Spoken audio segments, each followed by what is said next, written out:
Alrighty, everybody, welcome to Casual Sports Talk Podcast, NFL Division Stock Options Edition.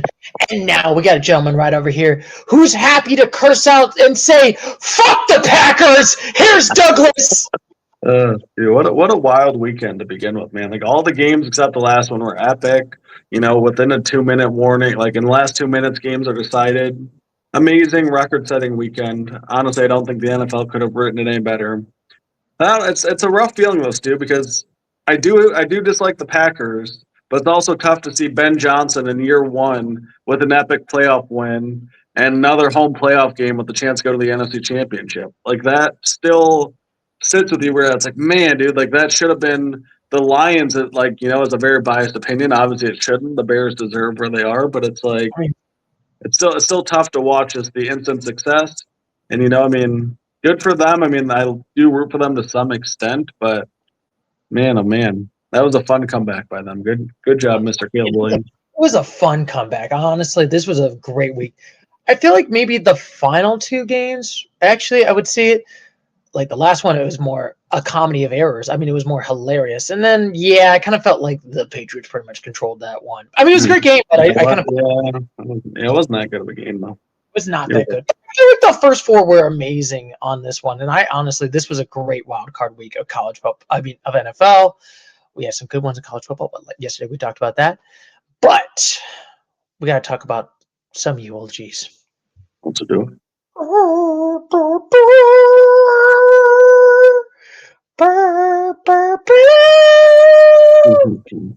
we're going to start out with the one team that we pretty much knew was probably going to get eliminated.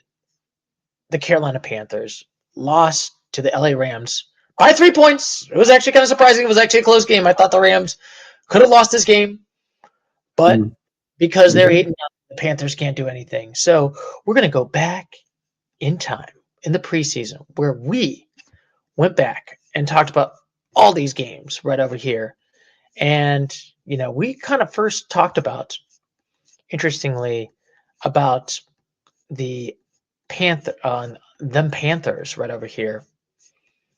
I was very optimistic. I said that there was about to be improvements. They seemed they're better than last season. I projected to be the second best team in the NFC South. Christopher with the K was like, what? You should not be picking them. They're the second best. But however, I did not believe they were not playoff ready. I felt like that, overall was realistic, but I felt like, there's still development. We'll see how it goes. I gave them the 4. Christopher was pretty much the same way. Felt optimistic in the expectations. Admitted he's not happy on who's taken. He believes the Panthers could be better than what they think. Still believes the Falcons would have been the second best team. In short, he actually gave them a 4. Also, Douglas, you were actually even more. You were modestly optimistic. You were slightly optimistic. You think Carolina could be right over there in the divisional round. However, in recent events, could they outperform the Buccaneers? Because the Buccaneers felt like we were all like, oh my goodness, we're going to be great. They're going to be good. You pretty much gave them the 5, and on the score, I believe Christopher gave them a 7-10. I believe I gave him the 7-10, and Douglas, you were an 8-9. So you're correct. But the reality is the division was dog shit. I mean, probably the most dog shit division in this one. They barely made it to the postseason because of Tampa's failures. I feel like, they're kind of like the same as the Steelers, but like at least the Steelers were 10-7. But they didn't do well, and then they faced against a Rams team that they did beat in the regular season, but then they took an L and lost. So, Douglas, what is your thoughts about the Carolina Panthers? Honestly, valiant effort. Heck of an effort. Almost did it again. Bryce Young had some big moments. Like, it was a fun opportunity to see the development of Bryce Young and like kind of a younger-ish team and like give you some optimism. But it'll be interesting if they can sustain it, because I don't know. This didn't feel like a sustainable recipe for like long-term success. It felt like, hey, we kind of got some bounces that went our way. We made the playoffs. But, like, realistically, they're probably the third best team in their division.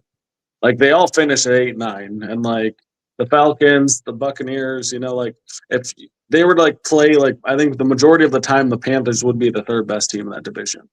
And Yeah. the Saints, I think, ended on a 5-game winning streak, if I'm not mistaken, or something crazy. The Yeah, Saints, they somehow won some couple games, even though they got eliminated, which is kind of crazy yeah, because the but I mean, coach. Yeah, they're going to be right there too with them. yeah. But granted, is it more the division? Are they getting better, or is this the division is dog shit? You know what I Well, mean? I mean, and that's the biggest question because I mean they have 4 very interesting teams going into next year, but it might be another one of those like kind of weird like 3-way tie situations. It's hard to really say one team is better. We'll see how the offseason goes, but honestly, Carolina, you overachieved, so I don't really have anything negative to say. Like, cool. Hopefully, this is a year of development for Bryce Young, and the future is bright. We'll see, man. You still got 3 other decent teams in your division. Yeah, maybe I do feel a little bit optimistic, but it's kind of like a pessimistic optimism because it's like you didn't win this decisively. You know what I mean? You went 8-9 and you Mhm. made it to the postseason. You know what I mean? It wasn't like, okay, you made it to like 10-7, you finally hit that break. It kind of feels like a little bit of like the faults of the Buccaneers. It was kind of the Buccaneers' loss than more the Panthers' gain, if that kind of makes sense. Mhm. Like the Buccaneers should have should have made the postseason. They should have easily made this postseason, but they choked a lot of games away. They screwed this up.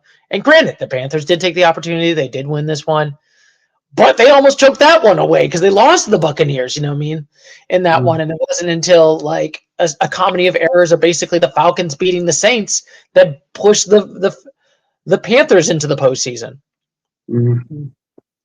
So I'm just kind of like, we'll see how Bryce won. I think I'll definitely say the people that said Bryce Young bust, that's officially over and dead and gone. I think he Is I think it? mid quarterback. I mean, I guess maybe mid, but like he's not like a high quality starter. I don't think. Like I don't think he's in the top 15 quarterbacks in the NFL. Mm-hmm. Like I don't think he's top half of the NFL. Like I think he's a replacement level starter at this point, unless he takes a step forward. So you're thinking when they made that trade, the Bears versus the Panthers. Yeah, I think I kind of agree. Yeah, I think the Bears won that trade. Yeah, I mean, I would much rather be in the Bears' position hosting another home playoff game in week 2. I mean, granted, they hosted a week 1 playoff game, so I mean, but the Bears also have now won their 12th game, and this is a team that won 8 games. They're 4 games different. Granted, they both got a home playoff game by a technicality, but Yeah, it's like a home playoff game in technicality on this one. So, I mean, I just feel like the Panthers, they did okay, well, because but what they had like probably like 10th best record in the NFC. Like they Mhm. were behind I mean, I guess it would have had maybe 9th because they're behind the Lions as well. I mean, that puts them at the 9th best record in the NFC hosting a playoff game. So, like, I'd much rather be the Bears, who are the 2 seed. yeah, I think you could probably agree, and I probably agree. The Bears won this trade in Yeah. hindsight. Definitely won this one. They are definitely the jackpot. Bryce Young has been okay. I wouldn't say like bust where it's like he's out, but I don't think he's been like the superstar quarterback that I think Carolina was hoping for. I mean, granted, I don't think they're gonna like kick him out and like boom. I feel like he's at least doing good to keep his job, but I wouldn't want a big payday for Bryce Young. I don't think you should get like a $20-30 million contract. No, probably no. Yeah. So unfortunately for the Panthers, Uh, bye-bye, Panthers. You unfortunately are leaving just like this whole shitty division of the NFC South in that one. And now we got one down. We're going to talk about the next team to get eliminated. Your favorite team. Oh my goodness. This is one of my favorite games when the Green Bay Packers lost to the Chicago Bears 31-27. mm, What the hell, Green Bay? You had this game. At one point, it was 21-3. 21-3. yeah. 15 points in the second quarter. And you blew this game. You gave up 25 points in the fourth quarter. But Mm-hmm. we should probably talk about the preseason. We were all optimistic on the Packers. We were like, this team, hatefully optimistic, I should say, very optimistic. Thought that, very confident that they could build it. They had a deep core. This is before the Micah Parsons trade. I should emphasize. We all gave them sevens. We thought deep playoff run. They can go all the way. Um, even I might have said it could be division winner Mm-hmm. on this one. You were extremely optimistic. Believe the Packers could be realistic. Second best team in the NFL right now, impossible. Best one in the division. Could dominate the division. And we gave the Packers, the Green Bay Packers. We gave the Packers. I gave them 12-5. Christopher was actually a little bit pessimistic, but thought they could make the postseason 9-8, and you said 11-6. Chris was the closest. Yeah, so they went 10-7. No, 9-7. Yeah, 9-8. Was it 9-8-1? 9-7-1. Yeah, 9-7-1. Thank you, Cowboys, for taking the lot. Well, because of that tie, Mm-hmm. if you Yeah, just would, well, I mean, and they won the head-to-head too, so it's like, and that's where like the Lions are so frustrating this year because it's like if you beat the Packers at home, you make the playoffs. Like if yeah, you beat the Vikings once, theoretically you make the playoffs. It's just if you like beat the such a Steelers, team. you would have beaten them. If you would have beaten the Chiefs, who were kind of not that great, you would Mm-hmm. have the postseason. You know what I mean? Yeah. And that's the thing, but I mean, honestly, even if the Lions made it, I mean, they weren't. I don't think they were capable of a deep run. But we're not talking about the Lions. Talking about the Yeah, Packers, and they were close, man. I mean, until Micah Parsons went down, there was real Super Bowl optimism. So like this feels. I get why Matt LaFleur's job was kind of questioned this week. I honestly do, and it feels a little bit tough. But he made two NFC Championship games, but that was already like 5-6 years ago. He has one playoff win since like 2020 or 2021, and they've only made the 7 seed the last 3 years. Do you know a team that sounds a lot like the Steelers. Pittsburgh Steelers? Like it feels very similar, where it's like they make the playoffs, but they always just like falter out super early. Sorry, Stu, but their only playoff win was against the Cowboys a couple years ago. But other than that, yeah, I'm like other than that, they've been just mid. Like Yeah, they don't really win division titles. I mean, the Lions won the last two, the Bears won this one, so no division titles in 3 years. Like losing the first round of the playoffs, the 7th seed every year, so you're sneaking in. It's like, what are you gonna do to get over that hump? Like right it's, now, they're like stuck in neutral. Like they're good, but can they be great? yeah. That's what's like the frustrating part about the Packers. I feel like they've just been like good, but they can't get up that hump. It's like that same like frustration. And this game is atrocious. How do you give up? I will always say this, Douglas. You're not a Packers fan. You're a Packers hater as a Mhm. Lions fan. Yeah. Should that before be terminated right now from his position? Um. I mean, I don't think so. Like realistically, I think this next year is his his make or break year. Like you need minimum, I would say, if I'm a Packers fan, a playoff win is the minimum, or like a division title would be really nice. It's like Jordan Love is getting into like his what should be his prime. Like we're kind of running a lot of excuses for him. Like he was the new young exciting thing on the block, but now you got Caleb Williams out there beating you in the playoffs, and he is only in year two. Like you already got year two Caleb Williams taking you out of the playoffs. You have a bunch of young quarterbacks. You have Jaden Daniels, and you have like a lot of other guys that are like young too that are coming into it. You have Brock Purdy, who's still like only pretty young. So it's like if Love can't beat these guys now, when's he gonna beat them? Yeah, I just feel like I just feel like he needs more better weapons and all that stuff. And granted, the injuries did not help. I wonder a world if Michael Parsons is there, what happens to this Packers team?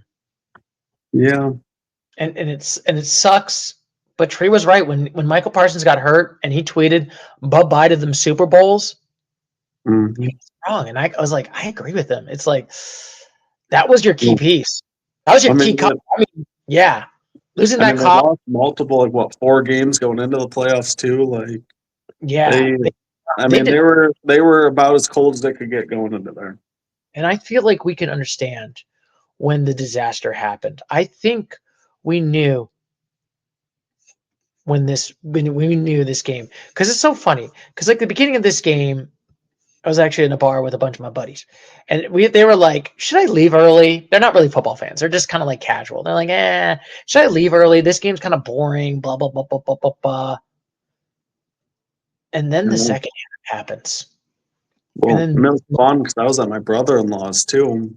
And I'm like, hey, just put it on, man. Like, we were just hanging out, like, just throw it on. And he's like, oh, whatever, dude. I mean, the Pistons had just choked away a lead. We're kind of bummed out a little bit. And he doesn't watch football. And then he got super into it, and it was pretty fun. Like, he was a fan for that evening. but I think this disaster happened right over here, and I think this we can show it, Douglas.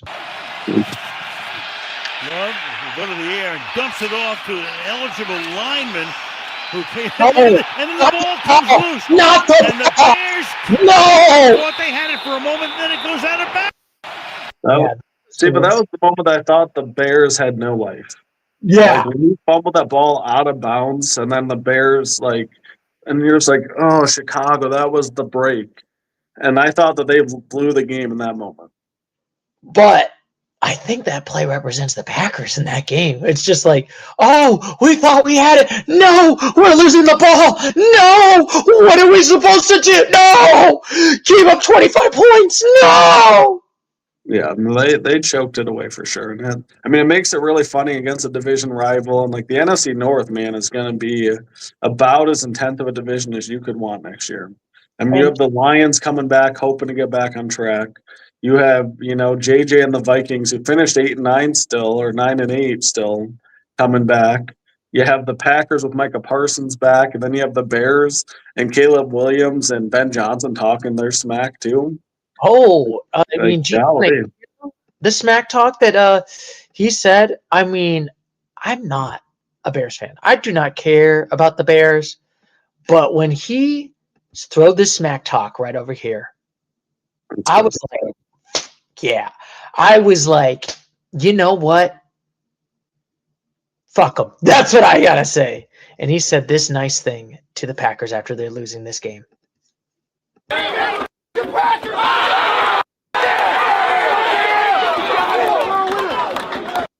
Oh, that was beautiful. I'm not gonna lie. As a Cowboys fan that literally had been traumatized by the Green Bay Packers in the postseason, that felt good. That felt good. And then, you know what the funny part is? Some of the people, I think there were some people on the Twitter spaces were like, how dare he curse out another team? Tom Landry would never do that. Chuck Noll would never do that as a coach. Who cares?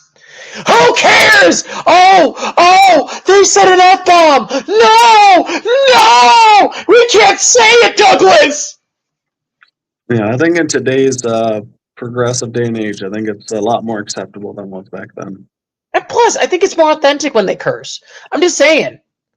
Well, yeah, I mean, I think that's where we are in society too. I think it's a reflection of society, and I think that's pretty cool. Like, I think it's fun for the sport too. Like, we don't have many genuine rivalries. Like we have like all these games where the dudes are hugging afterwards and like broing out and like, oh, hey man, I'll see you in Cabo in a week. Like, bro, like it was fun to see some genuine emotion out of it. And like, honestly, that's probably part of what led to like the Matt LaFleur discussions, because it's like, bro, are we gonna let the new kid on the block just like beat us up? And that's exactly what happened, man. And they better figure it out pretty quick though, because I mean, tough division. Yeah, honestly, I will say this. I know we're not talking about the Packers talk, but for the Bears, this is like it's been decades of just you getting fucking the shit kicked out of them. I remember when Aaron Rodgers was saying, I own you for my whole fucking career. Well, I mean, he basically did. You basically did. And that's like decades of like, I fucking hate this team, and I'm like, and I finally want to kick the shit out of them. You know what I mean? It's probably like how you felt, Douglas, about the Lions against the Packers. Year after year after year, you lose to them, and then you finally get to kick the shit out of them. It probably felt amazing. It probably felt amazing when you beat them at Lambeau Field. Yeah, no, it for sure does. I mean, it's a big weight off your shoulders. It feels like you're fighting back a little bit, and It's a feeling I'm glad that the Bears have. I mean, nobody really can root for the Packers, I don't think. I'm just kidding, they have fans. But, yeah, see Yeah, you so next year, man. The cheese has been grated. See yeah, ya. unfortunately, you're going to Cancun right next to the Cowboys and Lions fans. Let's Have fun, go. Cancun. I hope not, man. I hope the Lions are like, no, man, F them Packers. You support Ben Johnson. You're like, fuck you, Packers. Fuck you. Mm-hmm. Oh, that might be my favorite highlight of the wild card week. It's just Ben Johnson just saying that. Yeah. I can't share that to my friends. I just got to be like, this is how I feel on that one. Oh, yeah. And speaking of ones that we got wrong, we got actually wrong. Actually, I would say last week when the Packers, Douglas, you're the only one that was incorrect where you said the Packers were going to make the postseason. Me and Chris were correct. This week, unfortunately, we got an egg. Laid an egg. We thought they were going to get, I was thinking championship, the NFC championship. You were the only one that said they were going to win a playoff game. And we both laid an egg. So we'll talk about the Jacksonville Jaguars right over here, where we were very much, it's interesting. Like, we thought that there could be some potential right over here. Discussion about Travis Hunter, dual threats. Believe the Jaguars could be, clicking, could get better, could improve. Uncertainty in the coaching direction because they have a new coach with Duval. But, and also, like, he also talked about that this could be a make or break it year for them. Like, that's what he kind of thought. Like, this could be a make or break it. I made a joke that, like, is Trevor Lawrence going to get benched? He's like, no, he's not going to get benched. Tree said that. But he gave him a 5 and an 8 and 9. I was very much pessimistic. I actually gave him a 4. Thought that there could be some improvements from last season because they were dog shit last year. Didn't think they were going to make the postseason, and concerns overall. Chris said, agreed, very much aligned. Slight improvements. Didn't believe the Jaguars were ready to compete in the NFC contenders. Overall, measured realistic, but not optimistic. And he was very much in a 7 and 10. And Douglas, you were an 8 and 9. You similar looked, agreed. Not as optimistic on them. Agreed the Jaguars might fall off late in the season. Actually, Tree said week 16, week 17, they might get eliminated. Echo concerns of long-term direction and execution. But reality hit. They did improve what they did. They did make a postseason. They did get 12 and 5. If I'm correct, was it 12 and 5 correct? Yeah, I think so. I think they did. They definitely exceeded expectations right over there. They did have to play against a Bills team, and I feel like that this is one of those. It's like the Jaguars kind of had a tough spot to get there. I mean, this was the game we called out last week where we were like, kind of felt like the Jaguars were a bad matchup for the Bills, but like also we didn't hit on how tough of a first round draw this was for Jacksonville too. It's like, you have Josh Allen who sees a path to the playoffs where that doesn't go through Kansas City. You have a desperate team, and like you have a Jaguars team that overachieved, but like, are they truly there yet? And like, honestly, I think they are. Like, I think under different circumstances, this team could have made a run. If they get a different draw, if they get to play the Pittsburgh Steelers in the first game, they would ass whoop that team. Well, and that's the thing, so it's so unfortunate because they're a better team than some of the other teams, but that's not how the NFL works. You're one, you're done. And to kind of be the champ, you got to kind of beat, a really true championship contender sometimes. You had the game at home. So, I mean, but the team should be really good, though, Stu. They're going to be good for a while here. Yeah, I definitely do feel like the naysayers for the Trevor Lawrence era, that's all gone. I feel like unless he regresses so badly to like last year's level, I think those naysayers are pretty much all done. That we kind of felt like. Question for you, Stu. Would you take Trevor Lawrence or Justin Herbert as your long-term quarterback? I think I'd probably go for Trevor Lawrence. I think I would too, man. Like Herbert just now does, like, where it's like, sorry, we'll get to the Chargers in a moment, but I just think this team has a lot of upside. Yeah, I mean, it would be kind of fun. I might text Tree about that just to ask him that question. Be like, who would you rather have long term as a quarterback right now after the season, Trevor Lawrence or Justin Herbert right there? So that would be an interesting.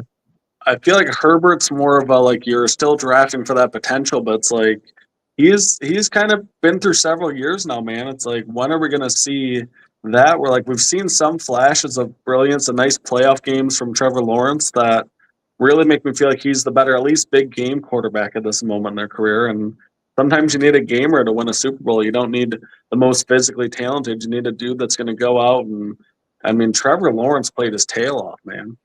He balled, and I'll give it like he did ball. Granted, it's like tough. It's a weird feeling. I feel like it's like on one hand, I'm like very positive, optimistic of the future, but then there's a lot of people that's like, man, this is a waste of potential. Also, they should have made it farther.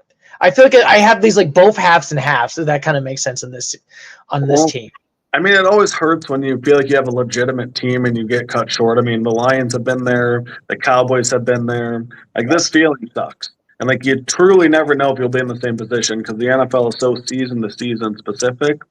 But I mean, you also got to look at you're getting back Travis Hunter, who is an all-world player when he's healthy. And that's the crazy part. They didn't have Travis Hunter. I think he got injured like week 6, week 7, like halfway through the season. Before they became like arguably the hottest team in football. And so they're playing without him. They get another year of development for Brian Thomas. Maybe he can get back up to his potential. You got a lot of good things that you're liking here, man. I mean, they also are going to be in a tough division, though. I mean, Houston's going to be tough. The Colts should be better once they figure out their quarterback thing. Like we saw how good they could be. That's going to be an interesting thing with the Titans. I still feel like they're a dumpster fire. And they're like bottom 5. Yeah, the Titans are still far away, but like you have 3 teams that's like wow, like that. It feels like there's a few really interesting divisions for next year, but I mean, for the Jaguars team, you feel good, but I don't know if there's too much more to say about them. Like it's like hopefully this wasn't your biggest chance, Yeah, I hope that this wasn't like. I think it would be disappointing if like next year they don't do as well, and then it's just like, damn, was last year their chance? Like it's like the Lions, where I felt like 2 years ago, and it was just like, I know I'm beat up on the Lions, but it's like, damn, when they were ahead by 17 against San Francisco, like, damn, was that their only shot at making the Super Bowl? I tried to not bring up the exact moment because we could talk about the Cowboys being a 2 seed and getting obliterated by a mid-backup team. I know that's why I said the Cowboys and Lions have both been there. I didn't need to bring it up again. Let's get the Jaguars out of here. Get the Jaguars out of here. Get out of here forever. Do it again next year, but win the whole thing. Yeah, I want a new age of NFL. Yeah, hopefully Trevor Lawrence can definitely do that. I think definitely he kept his contract.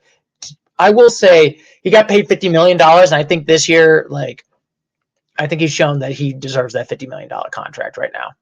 Yeah, I mean, truly sure you're worth it. I mean, we're doing it one season shows that you're maybe like a Dane, like there's other quarterbacks, but show that you're in the Mahomes category, which is a really tough thing to say. I shouldn't have even compared him there, but show that you're in the Josh Allen and the Lamar Jackson and the Joe Burrow category where you can make it to a big game. You can make it to an AFC championship game. You can make it to a Super Bowl.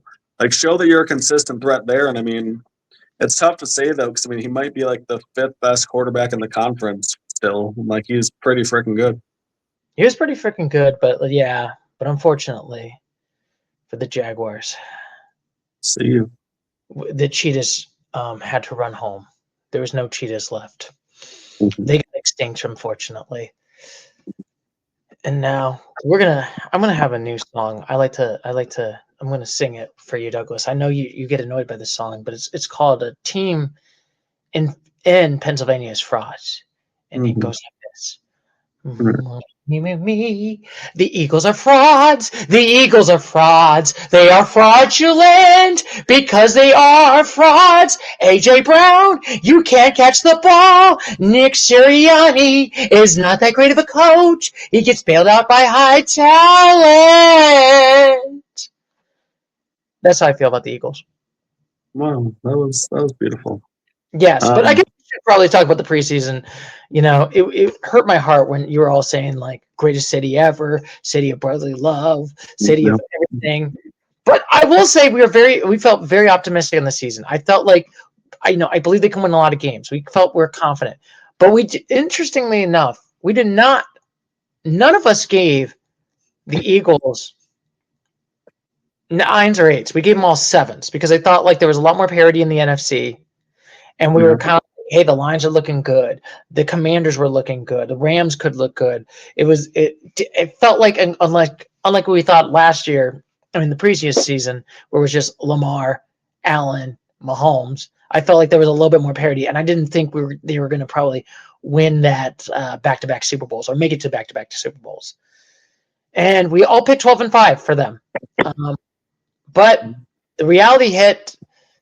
They kind of get a tad bit worse, in my opinion. I think they did a tad bit worse. Granted, you can argue they made the postseason. They won back-to-back, first time since 2004 that a team in the NFC. But it didn't feel like this was the same Eagles as last year. And I think this game showed. Well, yeah, I mean, they definitely weren't. I mean, they never really got that offensive cohesion that we hoped for. Like last year, I mean, Saquon Barkley had he had an all-around great offensive season. Like this year, I mean, I had him in fantasy, huge bust in my opinion. I have no problem saying that. AJ Brown, like you said, dropped some key balls. Didn't look like he wanted to be there. Like honestly, like if we're gonna call from the out, like he didn't look interested in catching the ball. And it's like, and I know there's been press reports and rumors reports that basically AJ Brown's been bitching and moaning. Why am I not getting the ball? Why am I not getting the ball? And then he had 2 inexcusable drop catches.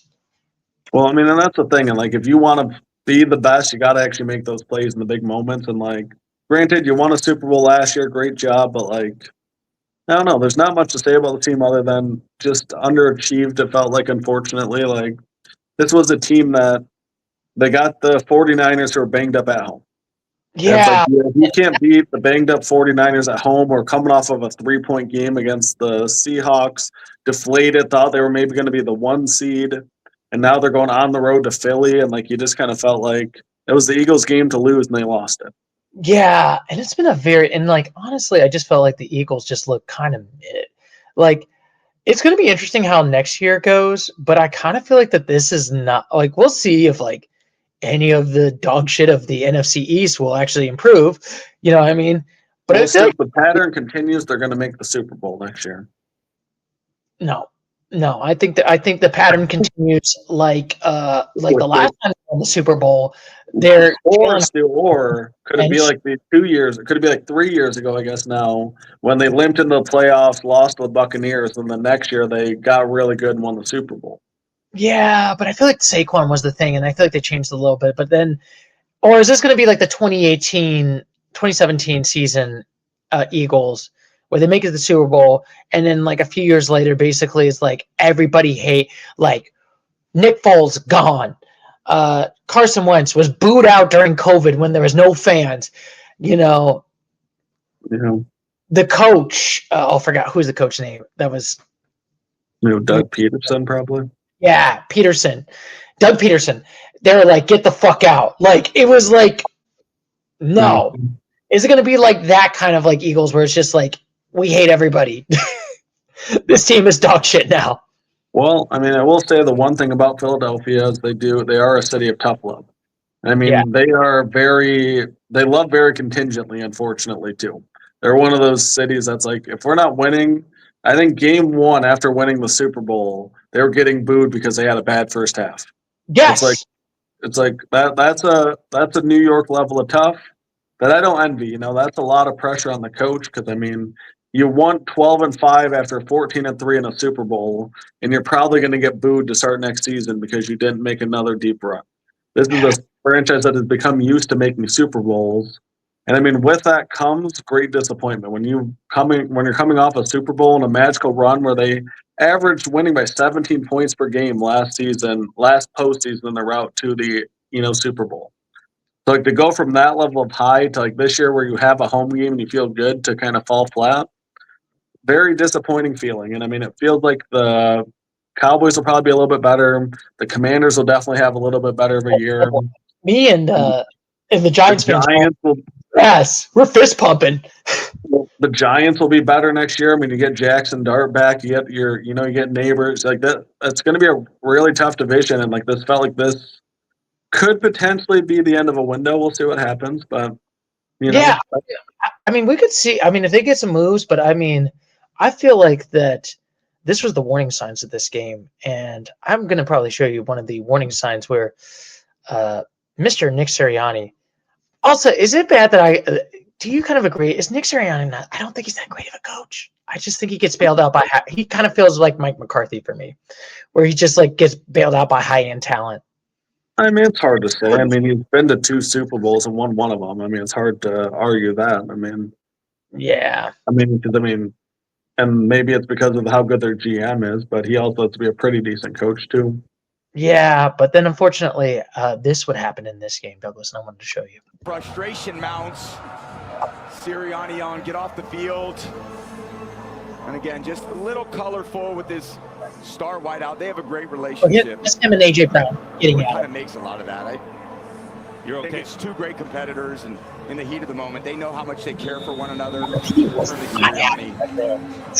maybe that little bit of accountability sparks AJ to life. And like honestly, I'm not gonna lie, I agree with the coach on that one. Like I think AJ Brown looked uninterested, like kind of like, and like this is a playoff game, and I mean I don't think you can fully blame him for the loss, but like also, like dude, you are our number 1 receiver, supposed to be a top 10 wide receiver in the NFL, like. Play like it in the playoffs, man. Like, I get that you kind of want out, but be a professional. Don't roll over and die. Don't just be like, oh, I don't give a shit anymore. It's like, no. I mean, I just think that, like, it makes your character look shitty, in my opinion. I'm like, I think it just, like, it's kind of like, bro, like, you are making millions of dollars playing a game in a big playoff home game, and you kind of just look like you don't want to be there, and that's tough. It's tough, but like still, like you need to fight for your life if you're AJ Brown. Like, come on. And that's a good question we should ask.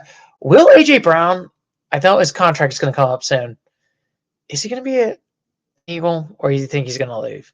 I think, honestly, if I had to guess without knowing anything about the insides of the NFL, I would say he gets traded this offseason. Like, I think that was his last game in Philadelphia.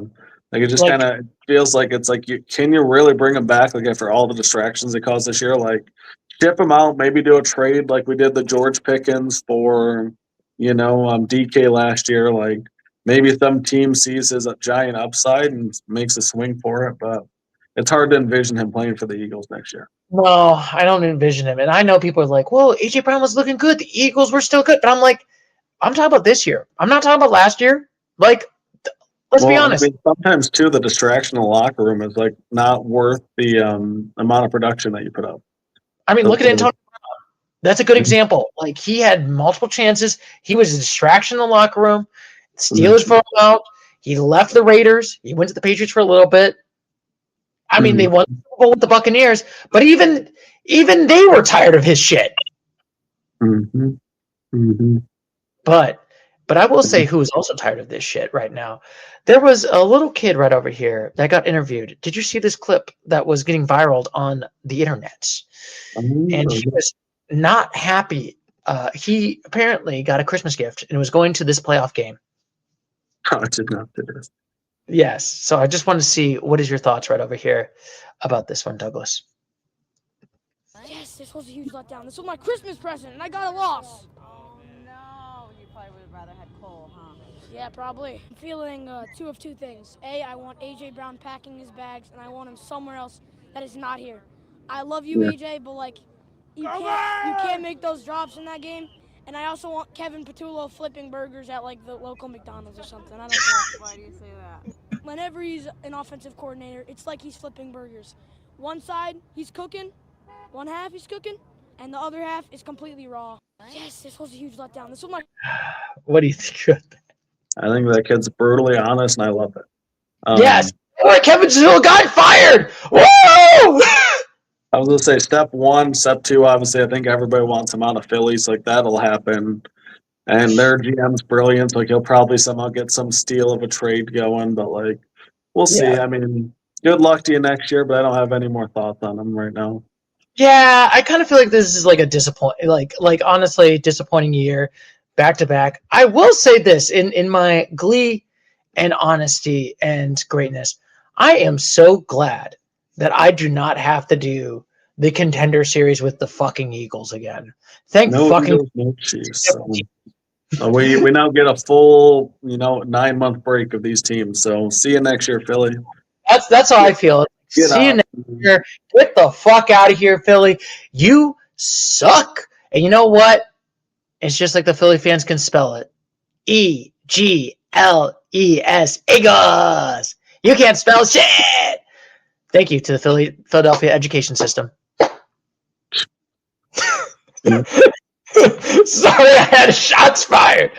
But I had to.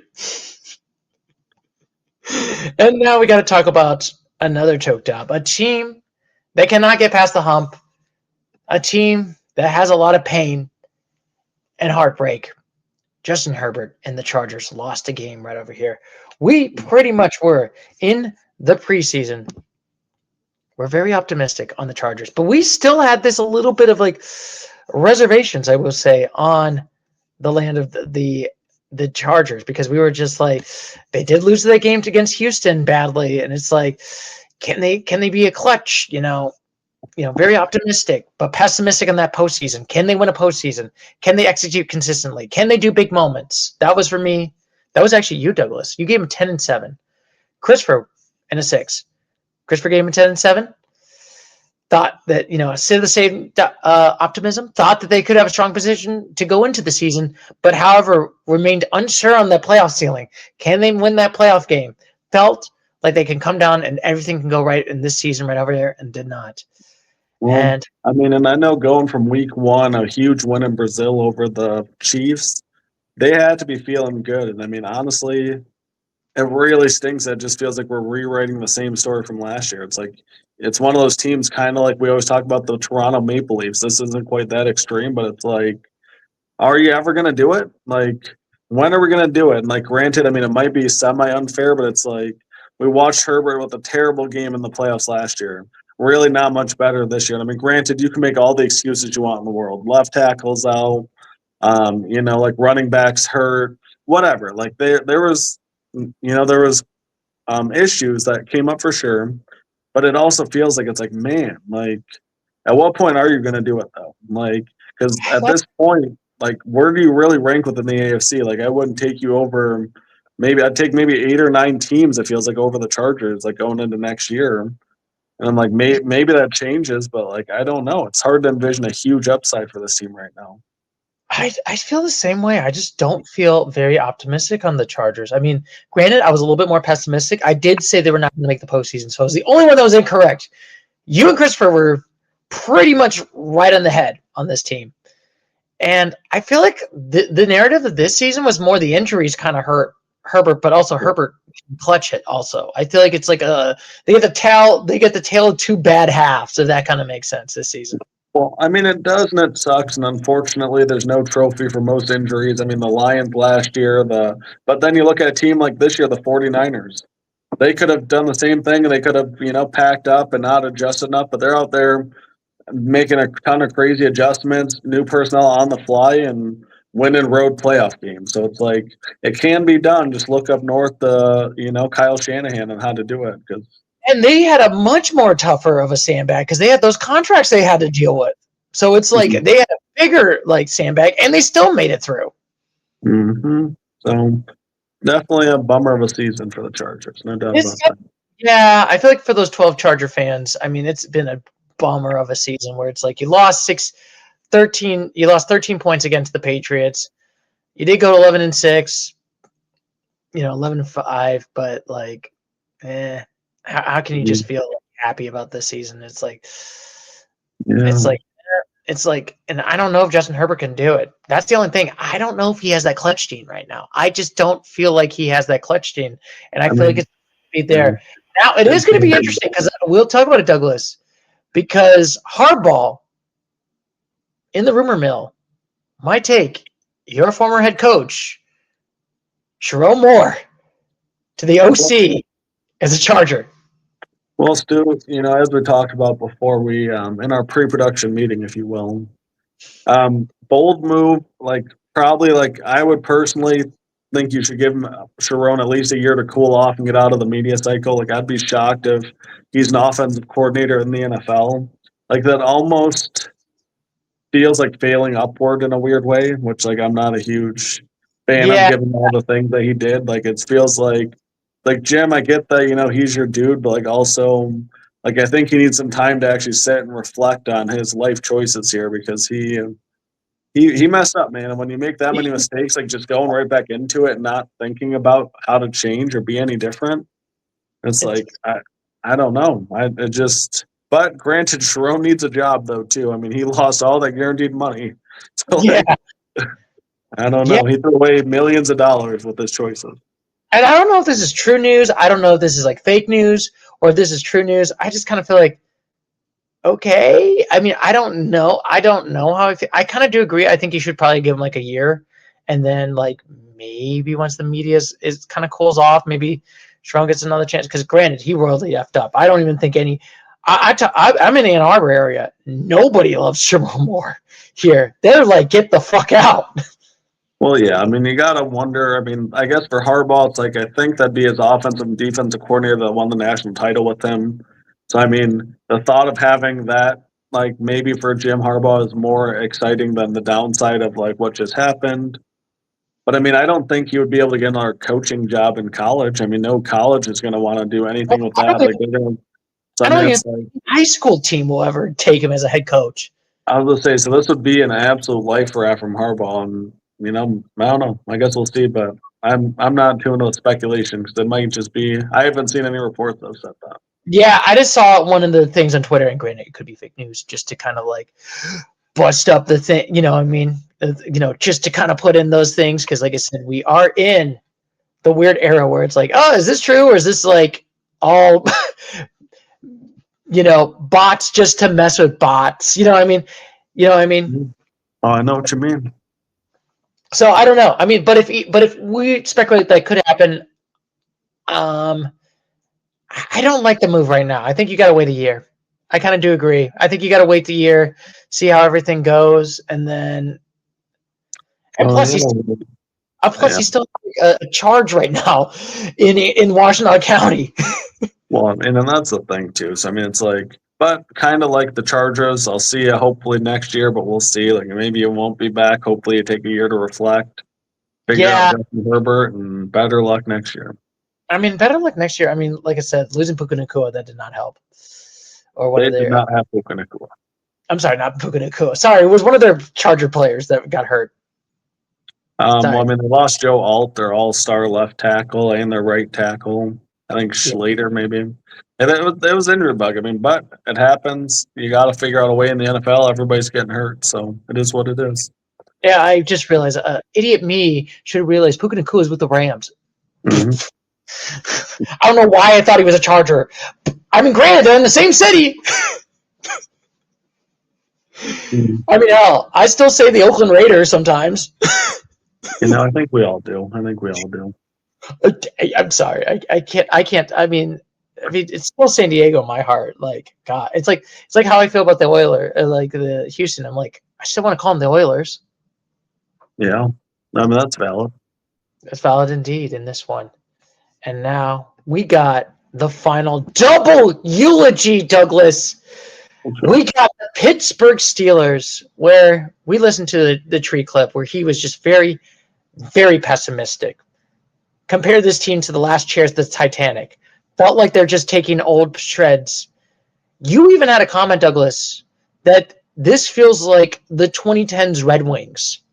Those last few years of the Red Wings, the Pittsburgh Steelers, where they're just like, hey, we got old talent that won Stanley Cups.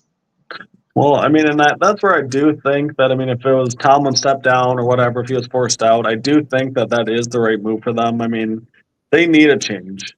I mean, you got to actually build the right way, like kind of like we talked about the Red Wings. You can't just keep building on expiring older veteran player contacts. You need youth in this league. I mean, you can't rely on a 41-year-old guy that's maybe 5 years past his prime. You need to like really go get your first-round quarterback. You need to get new blood in there, like maybe just a new person to run the show for a little bit. Because I mean, there are players, but I mean, it's an aging core, and it's like honestly, it's like I think you really need to do a thorough investigation of what you are at this point, know who you are, and kind of like figure out like how do we retool the entire everything. Like, I don't think they leave a stone unturned. Like, you need to figure out a quarterback. J.J. Watt's getting older. DK Metcalf is questionable. I mean, he got suspended 2 games at the end of the year. You don't have a particularly elite running game.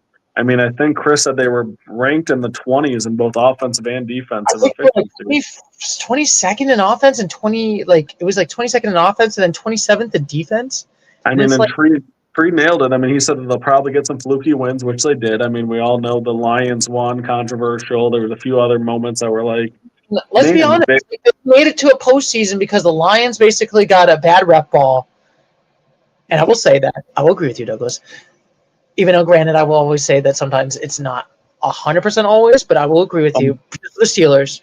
And literally, if the Ravens kicker didn't miss it, they're not making a postseason. Well, I mean, I think the average football fan would have preferred to see Lamar Jackson in this game. I mean, I think, and like, granted, they didn't earn it, so like, I'm not saying that they deserved it more. I'm saying as an unbiased fan, I would have preferred to see, a Baltimore-Houston rematch. Yeah, like that would have been a more interesting game. Yeah, I think I would have preferred. Granted, I don't think Baltimore would have made this. I don't think Baltimore would have won. They might not have even fared better, but it's like I feel like I looked at the Steelers and I just never really felt that they were a true threat. Like, they beat the Lions at Ford Field, whatever, good for them, but like, they made it to the postseason, won 10 games. But ultimately, I mean, in a perfect world for them, Rodgers hangs it up and Tomlin's gone and reset. Yeah. I mean, it's been and I feel like I get frustrated with I feel like there's two types of Steelers fans. I feel like there's either we were 10-7, we made the postseason, we're doing good, everything is working, everything is fine, the Steelers are good, and then it's even at work where it's what about your Cowboys? And I'm like, I gotta talk about the Steelers right now. And if I'm a Steelers fan, how can you be happy and satisfied about this season?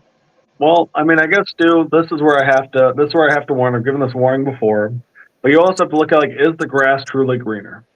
Because if you look at if we're comparing them to the Red Wings, you also have to look at what happened to the Red Wings after. Because they were still in that football hellish term, if you'll call it that, hockey hell, where they weren't getting high draft picks, they weren't retooling quickly, and then it just kind of turned into this really long, laborious rebuild that they're maybe this year finally getting out of. They're sitting there towards the top of the East, but that's been 10, 12 years of just, it's crazy to think about. It's been a decade since the last time the Red Wings made a postseason. And that's the thing. So it's I think there are some Steelers fans that at least if you're in, you have a chance, because there's always a risk that, what if you miss on a few franchise quarterbacks? Maybe you become, the Las Vegas Raiders who just kind of fumble from season to season. Maybe you become, one of these teams that just never gets over the hump. There's a few teams that the Arizona Cardinals, just every season, when are they going to do something different? And at least right now, you at least have a sliver of hope. And I think that's the only logic that I could give to it, because I do ultimately agree with you. I think in the NFL, you can retool quicker than you can in hockey, because granted, even that's not fully true, but I just feel like if you get a high draft pick, you make a couple of trades, you can bounce back in the NFL in one season pretty quickly. Yeah, I mean, I do agree. I do think, I feel like they could. But, I mean, it is a crazy stat. So, since Tomlin has left, since 1969, fun fact, the Steelers have only had 3 coaches. Let's put it the Vietnam War is happening. Richard Nixon just got elected president, and we landed on the moon for the first time. That is crazy to think. Well, I mean, and that's where, too, I mean, you have to realize, kind of like the Red Wings, the Steelers are one of the premier overall organizations in the sport. And, I mean, I think the NFL is better when the Steelers are better personally. So, I hope they figure this out. And, I mean, Tomlin, great coach, but I think they're making the right choice here and kind of getting a fresh voice in there. Yeah. I mean maybe for them, it's like Pete Carroll stepping down in Seattle. You hire the right next guy, you get a Mike McDonald somehow. Bada boom, bada bing. All of a sudden, Seahawks went from this very same spot to Super Bowl favorites in 2 years. Yes. So we got a couple clips right over here, and this is going to be interesting. So we got one eulogy done.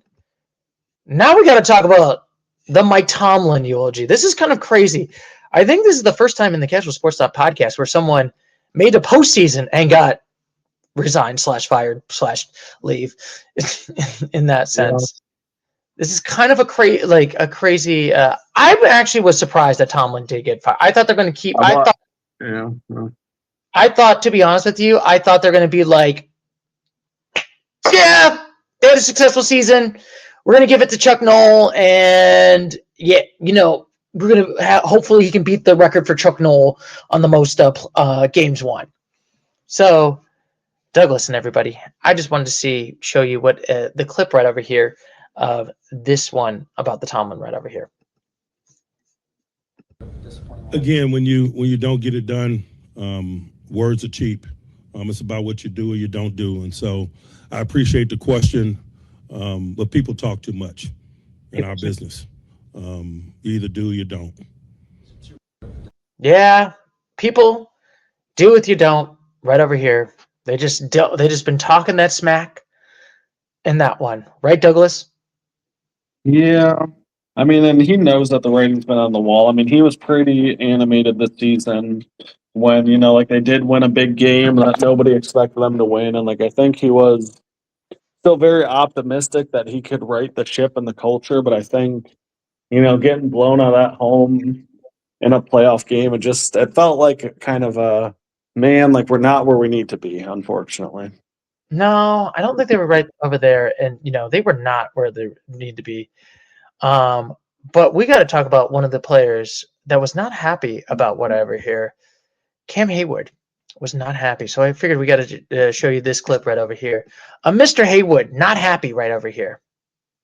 I don't really care about that noise because they don't know what he puts into us. They don't know how he goes out of his way to prepare everything. They don't know about countless nights that in here studying film. Coaches know you so much. Players have to play better. In those critical moments, that players have to step up. I don't really care about that noise. Yeah.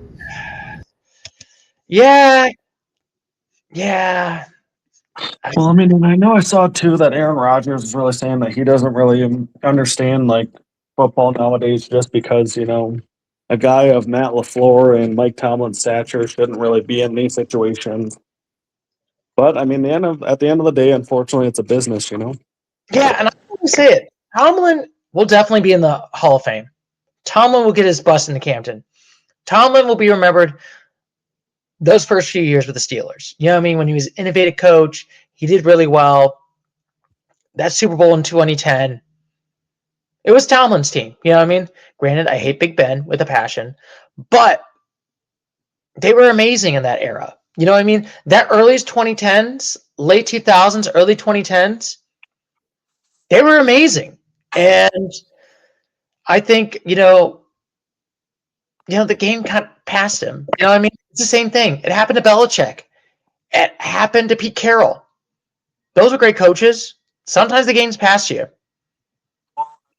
The absolute hard reality of that situation, right, is that, I mean, both for him and John Harbaugh, I mean, both gone within a week of each other after being the longest two tenured coaches in the NFL, I believe.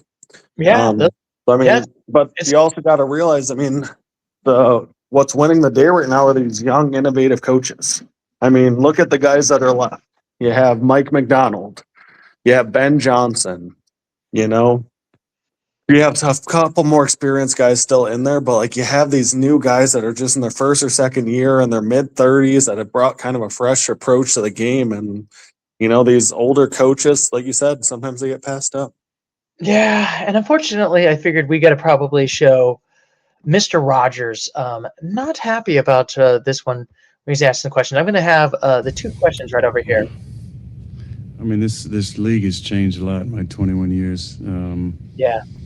When you hear conversation about the Mike Tomlins of the world, Matt LaFleur's of the world, those are just two that kind of I played for. And when I first got in the league, there wouldn't be conversation about whether those guys were on the hot seat, but the way that the league is covered now and the way that there's snap decisions and the validity given to the Twitter experts and all the experts on TV now who make it seem like they know what the hell they're talking about. to me, that's an absolute joke. And for either of those two guys to be on the hot seat is really apropos of where we're at as a society and a league, because obviously Matt's done a lot of great things in Green Bay, and we had a lot of success. Mike T has had more success than damn near anybody in the league, for the last 19, 20 years. And more than that, though, when you have the right guy and the culture is right, you don't think about making a change. But there's a lot of pressure that comes from the outside, and obviously that sways decisions from time to time, but it's not how I would do things and not how the league used to be. Yeah, so also, after giving the line supporting Tomlin, he was not happy when the reporter asked the same question, Douglas. So I just wanted to show you this clip again. From being with Mike for a season about him. And I've answered that a number of times. I've talked extensively about how I feel about Mike. And I just did in that fucking answer. So thanks. All right. Damn. Damn. He loved that. Well, I mean, and that's what's fun about a veteran in those interviews, is he's been around the block a time or two. He kind of is at that I don't give an F stage. Whereas like he's truly laying it out there. And like honestly, there's a lot of validity to what he's saying, man. I mean, like however you feel about him, Tomlin's created a culture. I mean, he wins. He might not win at the clip that we want, but he wins. Yeah, I mean, I do agree. I definitely do feel like he does win. He does have the winning record. He never had a losing record out there. I'll give him credit for that. Even though, granted, you could argue that sometimes it just feels like it was fluky ways he's done it. It was more like the failure of everybody else than the success. But I think, is like I said with the bust. Same thing with Harbaugh. Harbaugh was a great coach early on. And the same thing with Tomlin. I think they're both past their prime right now. I think it's time to do a new change, time to do a new scenario, and we just got to have a new team, just a new area, just a new surroundings of what's going to happen right over here with these two for Pittsburgh. So it's going to be interesting how they're going to pick it, who's going to be the next coach. That's going to be the interesting part for next year. I am definitely going to be excited, and I'll definitely try to ask Tree for next year to do the podcast with us and just see what is he going to think for Pittsburgh in 2026 for next year. And also, I do think Rodgers might be gone also, so that might not be helpful. Yeah, I mean, I think it'll be a new QB, a new coach, a little bit of new everything. Yeah. So we'll see how that goes right over here. And look at that, Douglas. We got done with the games. Now we're going to talk about the post games for the divisional round. So we're going to first talk about the Buffalo Bills versus the Denver Broncos. This is going to be interesting. So for Buffalo, they've now made it to the postseason. They won that game against Jacksonville. That's a tough one. I think we got to look. So we also had Christopher right over here. Since he's not over here, right over here, we're going to he texted us his thoughts on what he gave. He gave an 8 to the Buffalo Bills right now, thinking that they're going to beat the Denver Broncos right now. And I dare to say it right now, Douglas. I think I'm going to have to give him the 8. I think Buffalo could do it. I feel like, granted, the Denver Broncos, have been looking good, but they've kind of been like the faltering, making it to the number 1 seed, where I just feel like Buffalo has kind of this is their first hump right over here. Their first game hump was against Jacksonville. And I honestly feel like I think the Broncos, in my opinion, I think Jacksonville might be a little bit better than the Broncos. And I think they can probably beat them. I'm going to go with the Buffalo Bills right over here. So, Douglas, what is your thoughts on who do you think is going to win this game? I mean, honestly, as crazy as it sounds, I think I'm in the same boat as you gentlemen. I feel like seeing Josh Allen get that road playoff win. And, honestly, he's just so clutch right now. And it feels like he's on, a personal mission. And, I mean, granted, obviously Denver's the number 1 seed for a reason, so I don't want to diminish what they've done on this. I think this is more about Josh Allen maybe finally having that moment that we've all been hoping for, Yeah. I mean, like I said, there is no more Mahomes. Mahomes is not here right now. So maybe Buffalo can finally do it and click that one. And it's kind of crazy that we all picked Buffalo. I feel like that's a good question. I think this is going to be a close game. I think they'll probably win this by close. And maybe Buffalo can finally do it and maybe can win that Super Bowl. And, it would be much more of a pain if Buffalo plays against the Patriots and lose to the Patriots. Yeah, I mean, That's a pain that Buffalo fans do not want. It's like, I got rid of Mahomes just so the Patriots can come back and lose. Yeah, I mean, that would be a fun AFC Championship game, though. I mean, if we're picking fun scenarios, I would love to see Buffalo have to go in. Like, they gave us 2 incredible games. Honestly, could possibly be the 2 best teams in the AFC, but Houston and Denver are going to have something to say about that, though, man. Yeah, we'll see on that one right over here. And now I feel like it's sad because we all picked the 7 right over here for the Denver Broncos. But let's just talk about, how do you feel about the Broncos? I mean, sorry. I mean, honestly, I like them a lot, man. I think that if they beat Buffalo, I think they're capable of anything. I mean, the playoffs, the AFC runs through Denver. They're obviously had an amazing season. Their defense is top notch. And Bo Nix is pretty clutch, man. I mean, he's pretty mobile. They're not quite as high powered as Buffalo, but their defense is so solid, and Bo Nix makes enough plays to make it a pretty scary team. I mean, I definitely do feel like this is a scary team. I mean, I would not be surprised if the Denver Broncos do beat the Buffalo Bills right there. I mean, it's going to be interesting because I feel like, we have the new generation of quarterbacks. We got the Caleb Williams of the world. We got, Gene Daniels. Granted, Gene Daniels had a sophomore slump. CJ Stroud right over here. And Bo Nix right over here. We got the second, this new generation, the 2020 quarterbacks right over here. I honestly... he's almost playing for a generation, isn't he? Yeah, we got the old generation, the old guard, the late 2010s quarterbacks, and now the 2020s quarterbacks right over here. So I honestly feel like even though I don't think the Broncos could do it, I wouldn't be shocked if they do it on this one. Yeah, no, same. I mean, they're a team that is fully capable, I think, of winning a Super Bowl.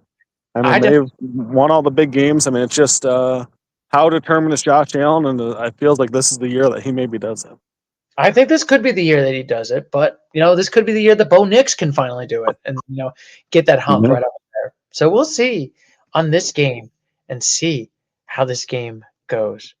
Now we got the San Francisco 49ers right over here. So Christopher, on this one, we will start with Mr. Fyodor. We think that the game is going to be boring. So he gives the San Francisco 49ers a 7. They would be playing against the Seahawks. So it's really hard to envision them winning. I mean, they just played this team 2 weeks ago at home and got obliterated, and they lost George Kittle for the season. Yes, and I love what he did. He said, this game is going to be boring as hell. Yeah, I mean, it could be, but I mean, they said Fred Warner might come back, which could be potentially a nice addition for the 49ers. But it is really hard to envision them going up into Seattle without George Kittle and, pulling that off. I mean, Purdy's been amazing, but you just scored 3 points against this team 2 weeks ago. So I'm not going to guess anything different. I'll give them a 7. Yeah, I feel like the same way. I feel like, they beat a Phillies team, but I don't think that Phillies team was that great, in my opinion. I don't think they would look spot. And you're going to play against a Seattle team who did beat the shit out of you. Granted, it was at San Francisco, but I just don't feel confident. Like, you couldn't beat them at like Seattle once. How are you going to beat them again? I just don't feel as confident right over here. Granted, this team has made it to the Super Bowl. They have made it to the Super Bowl, and you could maybe argue they do got that veterans that did do it. Brock Purdy did make it to that Super Bowl like a couple years ago. But I feel like for this one right now, I just feel like that Seattle just looks so much better right over here in this one. So I'm going to give this team the 7 also. And then now we got the Seattle Seahawks. Got the bye week right over here. Can Sam Darnold Christopher gave them a 9 on this one. And this one's a tough one. This is an interesting one, I got to think. Well, I mean, honestly, I think I'm pretty sure I said that whoever won that game between the Seahawks and Rams would be a 9. And you're And so, thinking, I think I have to go with the 9, man. I mean, I think that they're the best team in football. And if Sam Darnold just takes care of the ball, man, like he leads the league in turnovers, which is the only Achilles heel. So just hold on to the damn ball, Sam Darnold, in the Super Bowl, should run through you. Here's what you're going to do, Sam Darnold. The ball is like a baby, and you protect that baby with all your life. Do not drop the baby right now. Please, Sam Darnold. But I think Sam Darnold is looking good. It is very interesting. I feel like this is the redemption story I feel like that Sam Darnold has had. It's a crazy career where he went to the Jets, was washed. Nobody thought he was good. Goes to Minnesota, does really well, and then you lose the Lions in the final game, and then basically it just like broke him. And the Vikings just get absolutely obliterated right over here. So, and good for the Seattle to do this. I honestly am very impressed. I think I'll give him the 8 for right now. I don't feel confident with the 9 right now, just because I'm like, but the Bears could do a clutch season, but then the Rams could do it. But I'm just like thinking it might be them on that one. I just feel like that this is like, who is going to do it? I think if it's against the Rams, I think the Seattle Seahawks make it to the Super Bowl. It's the Bears. I think it's 50-50. Really? So that's the absolute opposite of what I would think. Like I think that they would just absolutely manhandle the Bears. Oh. I think the game against the Rams, I think, like I've been saying, is the best 2 teams in the NFC. Because I mean, I think, granted, the Rams have been slightly sussy though. So I mean, maybe you're right, Stu, because the Bears have been hot. I don't know. It could be. I'm thinking of the last few games, and it's like you lost to like the last month. You did beat a shitty Panthers team, but you did lose to them, and it's like you got a couple like clunker losses, and you kind of just like stumbled. You basically lost your percentage of making that play, winning the division and getting that bye, and it was like, But yeah, I mean, I guess on the Bears though, I mean, they did get beaten by the Lions in the last week in the game that they were playing all their players. So it's like they're not that hot. Like they were pretty bummed out 2 weeks ago, and they were down 21-3 at one point. So it's like they haven't been particularly good. And I feel like the Seahawks just have so much firepower on both sides right now. Yeah, I guess we'll see how it goes on this one. So that's going to be an interesting one indeed in this one. And then look at that. We got 2 down. Now we got to talk about the Texans versus the New England Patriots. That defense looks murderous. That's the one thing I'm a little bit like concerned right over there. Christopher gave it to the Patriots. And is going to end it. He gave the Patriots an 8. Damn. Yeah, I mean, this is honestly one of those games where you're just like looking at it and you're like, damn, man, this could go either way. Yeah, I honestly feel like it's one of those both of these teams are kind of like, who's really legit? Yeah, I mean, obviously the Patriots showed a good something here on whatever it was, Sunday night. Because, I mean, they beat the Chargers pretty consistently. I mean, there's a world in which they kind of choked that game away, I think, just as easily. And, like, they showed a level of maturity that I was really glad to kind of see for them here. Yeah. So what are you thinking? Is Houston's going to do it? Houston. But Houston, I've been riding with Houston for a while. I'm gonna go with the upset here. I like Houston. I just think that their defensive line is too disruptive. And it'd be really fun to see Drake May versus, Will Anderson and company. Yeah, and it's going to be the interesting part, I will say, for the Patriots. I mean, we're talking about Houston right over here, but Houston has a murderous defense. And I always say sometimes defenses can win you Super Bowls. You know what I mean? That one year, happens, and it was like, when Peyton Manning did not look great that season, but that defense carried them to the Super Bowl and won it. Yeah. It certainly can happen, man. I mean, obviously, I think I said this earlier in the year too. Like, there's a lot of ways to win a football game. It doesn't have to be scoring 50 and making a track meet. It can also be a punch you in the mouth, beat you up for a little bit, wear you down. Like, that's how Michigan won their national title 2 years ago. Was just physicality and defense. Yeah, and so I think the defense is going to do it.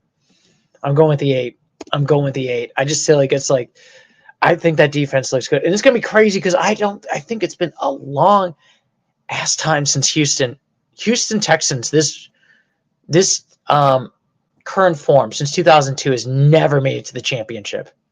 Well, and I mean, yeah, that is tough. And unfortunately for our next team here, they're going to hear about how soft their schedule was the entire season. I don't know if we want to jump to the Patriots because, like, basically, in my opinion on the Patriots, they have to almost win a Super Bowl or at least make the AFC Championship game, obviously at a minimum, to shut up some of this noise about how easy their schedule was. Yeah, because that is the one thing that's their negative right now is for the New England Patriots is they got a soft schedule. Well, I mean, in like top 10 though in like league history over the last 50 years. So like it's like a historically soft schedule. Yeah, like they only played 3 teams. Granted, they did make the postseason. They did win a playoff game, but you just argue that it was like an injured Chargers team. Mm-hmm. Like, so I think we're both kind of in the same, like 7. I think it might be a close game. I don't think it's going to be a blowout. I don't think it's going to be like they lose. No, I mean, I think it's going to be an absolute slugfest. I mean, I do think that these are 2 premier teams in the AFC. Like, it's not meant as any disrespect to the Patriots. It's just like the reality of the situation that they're in is, you have questions about your schedule. And like every week that you win, you just keep shutting everybody up. And like, I hope for your sake, you keep shutting me up. Yeah. But you got to prove it. Though, funny enough, I'm looking at the tickets for the Patriots game, $274. Lowest, the cheapest game for the playoffs. Honestly, fairly reasonable. Very reasonable, to be honest with you. I mean, wasn't that like that's almost like $150 for Lions tickets for a regular season game? Yeah. And look at this. We got the final game. The Bears versus the Rams. It is crazy. They have a 60.7% according to ESPN right now. 4.5 right now for the Rams. Christopher said that and I was going to give him his score right over here. He thinks it is going to be the Seahawks going to be Rams. Oh, he thinks the Rams will win this game, so he's going to give them an 8. Yeah, I mean, I can't argue with that take. I mean, if you play it on a piece of paper, the Rams are theoretically the better team. But then those clutches, that's the only thing. Like, they have had a little bit of those like. See, but that's the thing though. So have the Bears. Like they both are like very interesting. I mean, this is like as intriguing of a matchup as you can have, in my opinion, because it's like what comes through. Like, because I think if the Bears keep it close in the first half, they are an unbelievable second half team. Mm-hmm. But if the Rams jump on them early, I feel like the Rams also have the capability to kind of control the game and keep the score at like 10 points and like kind of honestly just dominate and control. And like Stafford has an ability that, so no disrespect, Jordan Love, but Matthew Stafford has been in those big moments. He's won a Super Bowl. I don't think you would see Matthew Stafford give up an 18-point lead. Yeah, that's a true point. That's a true point. Like Stafford can do that. But then also they have these losses. But then also you can also argue the Bears also had these losses too. It's like they both have this like sussiness. That's why I'm like, do. And I mean, I guess maybe a pro here is the fact that Stafford was in Detroit for so long. A lot of familiarity with Soldier Field, playing in this type of weather. Like that could be something where Caleb Williams is more the guy from LA, ironically. So that could be a factor here. But to be fair, he's played 2 years in Chicago. Like, he played 16 games in Chicago. Also, straight facts. I mean, it's going to be a fun one. I think I do agree, though. I am going to take the Rams, though. It's a close one, but give me the Rams. I'm just like, damn. Should I give it the Rams or should I give it to the Bears? The Bears, I just feel like they're getting hot right now. And I feel like I don't think if the Bears played against the Panthers, I don't think it would have been a 3-game slugfest. I'm giving them the 7. I'm going the Rams right over here on that one. Rams, but I can't disagree with that take. Yes. So you're going to give them the 8. And I guess I'll go first when I mean, sorry. I'm going to give them the 8. Sorry. You're going to give them the 7. Yeah, I mean, I just think this is one of those years where they have overachieved on their actual, like, what they should have achieved by a good amount. And, like, that's not even, like, that's in a very genuine, like, not trying to be disrespectful way, like, unbelievable job, way better than anybody would have honestly thought. So, like, absolute fucking kudos to you, you know? Yeah, good job. Honestly, I think if I had to pick gun to my head who gets coach of the year, it should be Ben Johnson. Yeah, I mean, it's either Ben Johnson or Kyle Shanahan, man. I mean, 2 of the best. 2 of the best, but yeah, you could argue Shanahan, but Shanahan still had some of those pieces, you know what I mean? He still had the Brock Purdy's, you know, he still had, you know, Bosa, he still had Christian McCaffrey. Granted, some of those players got hurt, and that probably did, didn't Bosa, I think, out for the season too, though, isn't it? Yeah, Bosa was out for the season too. I mean, Bosa was out, Fred Warner was out, George Kittle is now out, and they just keep going, fuck it, we'll keep winning. Yeah, but also, nobody thought that the Bears were going to win the division and win a playoff game. Well, I mean, that's the thing. Like, the Bears, I think, overachieved further from what we thought that their projection should be. Because, I mean, we had the Bears as maybe the 4th best team in the division. I honestly, we did not give high scores on the Bears, you know, on the preseason. We were just like, it was like, can Ben Johnson do it? Is it going to be like the Jets? You know, can Ben, you know, there could be a world with, you know, Ben Johnson could be like the Jets head coach, Aaron Glenn, and it's just like, oh, this team was dog shit. Well, I mean, that's the thing. I mean, there's been people that haven't worked out, like Josh McDaniel leaving the Patriots. He always seems to come back because whenever he does it himself, he just can't quite do it. Yeah. I was telling one of my coworkers today, because she is a big 49ers fan, and she's like, yeah, man, like, if Robert Saleh leaves, who should take him? I don't know. I don't know that anybody should necessarily take him. Like, he might need more time as a coordinator to become an elite head coach again. Maybe I'm wrong, though, but I feel like some guys are just more set up to be coordinators, you know?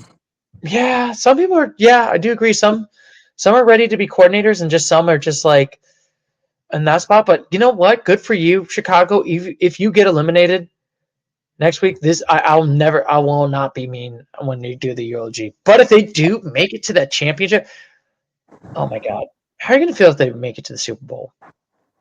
I mean, honestly, I'd be pretty fucking impressed. Like, yes, you know, like, no disrespect personally to Ben Johnson. Like, he did what was best for him. And, like, I love his energy. He brought some good stuff to the Lions. That being said, I mean, I do hope the Lions kick their asses next year. But for right now, it'd be a really fun story, that's for sure. It's a fun story. I mean, honestly, for the 8 teams that are left, it's going to be fun doing the contenders. Like, that's going to be fun. We're not going to have any arguments this time, Douglas. Unlike last year, when we got mad about the Chiefs making it, there'll be no arguments on this one. There will be no frustrations, you know. This year, I mean, I think every team truly that's left has deserved their spot. It still makes me laugh. Like, we literally got in a screaming match about the Chiefs. You know, I mean, we strongly disagree on them, so yes! I still defend my position. Yes, and I still defend my position last year. But like I said, you got to get clutch. That's how. It's the same thing, you know. I still defend it on, you know, the kicker for the Ravens. Like, you should have done better in those games. You should not have lost to shitty teams.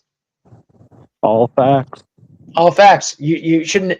I've always said it, and this is always my opinion. You should never be in the position where that literally has to cost you that has to cost you to make the playoffs or make a Super Bowl or do stuff. You know what I mean? Well, and that's what's such a bummer about the Lions last year. If they just could have stayed healthy, because that team was so dominant that they weren't getting in these situations where they could lose on a penalty or a weird bounce, you know?